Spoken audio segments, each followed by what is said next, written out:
കുട്ടിക്കാലമെന്ന് പറയുമ്പോൾ നമ്മുടെയൊക്കെ മനസ്സിലേക്ക് വരുന്നതെന്താ? കുറേ നല്ല ഓർമ്മകളായിരിക്കും അല്ലേ? പക്ഷെ ഇന്ന് നമ്മൾ കേൾക്കാൻ പോകുന്നത് 60കളിലെ ഒരു കുട്ടിക്കാലത്തെക്കുറിച്ചാണ്. കഠിനാധ്വാനവും അതിജീവനവും പിന്നെ കുറേ സാഹസികതയുമൊക്കെ നിറഞ്ഞ ഒരു കാലത്തിന്റെ ഓർമ്മക്കുറിപ്പ്. അതുകൊണ്ട് തന്നെ നമ്മൾ സാധാരണ കേൾക്കുന്ന പോലത്തെ ഒരു ഗൃഹാതുരത്വത്തിന്റെ കഥയല്ല ഇത്. നേരെ മറിച്ച് തികച്ചും വ്യത്യസ്തമായ ഒരു കുട്ടിക്കാലത്തിന്റെ യഥാർത്ഥ ചിത്രത്തിലേക്കാണ് നമ്മൾ പോകുന്നത്. 90കളിലൊക്കെ ജീവിച്ചവർക്ക് പറയാൻ കുറേ പ്രയാസങ്ങളുണ്ടാവും അല്ലേ? പക്ഷേ അതിനു മുൻപുള്ള കാലത്തേക്കൊന്ന് പോയി നോക്കിയാലോ? 1960കളിലെ ഗ്രാമങ്ങളിലെ കുട്ടികളുടെ ജീവിതം നമ്മൾ ചിന്തിക്കുന്നതിലും അപ്പുറമായിരുന്നു.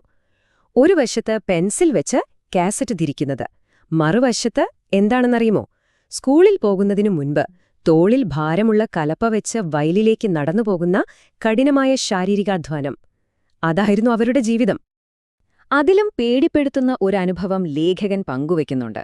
വെളുപ്പിന് 3 മണിക്ക് അച്ഛൻ കൊച്ചുകുട്ടിയെ പാടത്ത് തനിച്ചേക്ക് പോവുകയാണ്. പക്ഷെ ശരിക്കുള്ള ഭയം അതായിരുന്നില്ല. പിറ്റേന്നാണ് ആ സത്യം അച്ഛൻ പറയുന്നത്. ആ കുട്ടി മണിക്കൂറുകളോളം ഒറ്റയ്ക്കിരുന്നത് ഒരു ശ്മശാനത്തിനടുത്തായിരുന്നു എന്ന്. അന്നത്തെ കാലത്ത് അപകടം പതിയിരുന്നത് പാടത്ത് മാത്രമല്ല, സ്കൂളിൽ പോകുന്നത് പോലും ഒരുതരം സാഹസിക യാത്രയായിരുന്നു. സ്കൂൾ ബസ്സൊന്നും സങ്കൽപ്പിക്കാൻ പോലും പറ്റില്ല. വഴിയിൽ കരകവിഞ്ഞൊഴുകുന്ന പുഴയുണ്ട്. അപ്പോ എന്തു ചെയ്യും? ആകെയുള്ളൊരു കാക്കിനിക്കുണ്ട്. അത് നനയാൻ പാടില്ലല്ലോ. അപ്പോ പുസ്തകത്തിന്റെ കൂടെ അതും തലയിൽ വെച്ച് ബാലൻസ് ചെയ്തു വേണം അക്കരെയെത്താൻ. ഒന്നാലോചിച്ചു നോക്കൂ. ഒരു വശത്ത് സ്കൂളിലേക്ക് പോകാനുള്ള ഈ കിലോമീറ്ററുകൾ നീണ്ട നടത്തം, മറുവശത്ത് അവധിക്കാലത്ത് മാത്രം കിട്ടുന്ന ഒരു സ്വാതന്ത്ര്യം. ഒരു സൈക്കിളോ അല്ലെങ്കിൽ കടം വാങ്ങിയ ഒരു മീൻപിടുത്തം തോണിയോ? ആ കുട്ടിക്കാലത്തിന്റെ 2 മുഖങ്ങളായിരുന്നു അത്. പക്ഷേ ഈ വെല്ലുവിളികളൊക്കെ അതിജീവനത്തിന്റെ മാത്രം ഭാഗമായിരുന്നില്ല കേട്ടോ. ഇതിനപ്പുറം നിയമം ലംഘിക്കേണ്ടി വരുന്ന ചില കാര്യങ്ങൾ കൂടിയുണ്ടായിരുന്നു. അതും കുടുംബം പുലർത്താൻ വേണ്ടി. അതായത് വിളവെടുത്ത സാധനങ്ങൾ വിൽക്കാൻ പോകുന്നത് കള്ളച്ചന്തയിലേക്കാണ്. പേര് സൂചിപ്പിക്കുന്നത് പോലെ തന്നെ നികുതി വെട്ടിക്കാനുള്ള ഒരു നിയമവിരുദ്ധ മാർക്കറ്റാണിത്. പിടിക്കപ്പെട്ടാൽ വലിയ അപകടമാണ്, പക്ഷെ കിട്ടുന്ന ലാഭവും വലുതാണ്. അപ്പോ പോലീസിനെ വെട്ടിക്കാൻ ഇവർക്ക് ചില സൂത്രപ്പണികളൊക്കെ ഉണ്ടായിരുന്നു. പോലീസുകാർ നിൽക്കുന്ന വഴികളൊക്കെ ഒഴിവാക്കി വേറെ റൂട്ടിലൂടെ പോവും. പിന്നെ മൃഗങ്ങളെ തെളിക്കാനുള്ള കൂർത്ത കോലുകളുണ്ടല്ലോ, അതൊക്കെ പട്ടണത്തിൽ കയറുന്നതിനു മുന്നേ ഒരു പൊളിഞ്ഞ കെട്ടിടത്തിൽ ഒളിപ്പിച്ചു വെക്കും.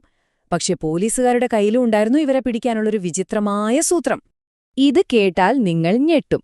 പോലീസുകാർ വണ്ടിയിലുള്ള കാളയുടെ ചാണകം നോക്കും. അതെ, ചാണകത്തിൽ വെള്ളം കൂടുതലാണെങ്കിൽ അതിനർത്ഥം കാളയെ ഒരുപാട് ദൂരത്തുനിന്ന് വളരെ വേഗത്തിൽ ഓടിച്ചോണ്ട് വന്നതാണെന്നാണ്. അതിൽ നിന്ന് തന്നെ അവർക്ക് കാര്യം മനസ്സിലാകും. അവിശ്വസനീയമല്ലേ? ഇതിനേക്കാളൊക്കെ വലിയൊരു സാഹസികത വേറെയുണ്ടായിരുന്നു. വീട്ടുകാരാരും അറിയാതെ രാത്രിക്ക് രാത്രി ഒരു സിനിമ കാണാൻ പോകുന്നത്.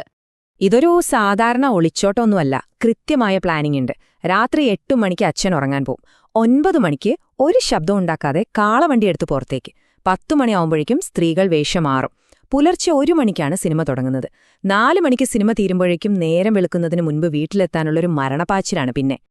ഈ രാത്രിയാത്രയിലെ ഏറ്റവും വലിയ പേടി വഴിയിൽ വെച്ച് ആരെങ്കിലും ഉപദ്രവിക്കുമോ എന്നതായിരുന്നു. അതിനൊരു സൂത്രമുണ്ടായിരുന്നു.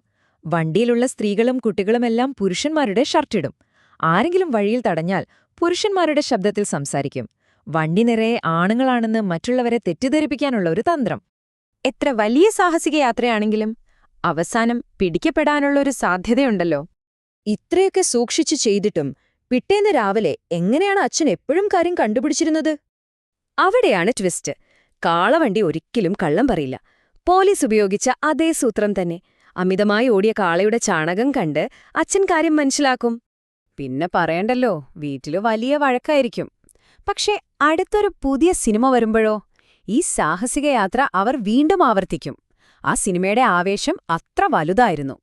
അപ്പൊ ഇതാണ് ഓരോ ദിവസവും ഓരോ സാഹസിക യാത്രയായിരുന്ന ഒരു കുട്ടിക്കാലത്തിന്റെ ഓർമ്മകൾ.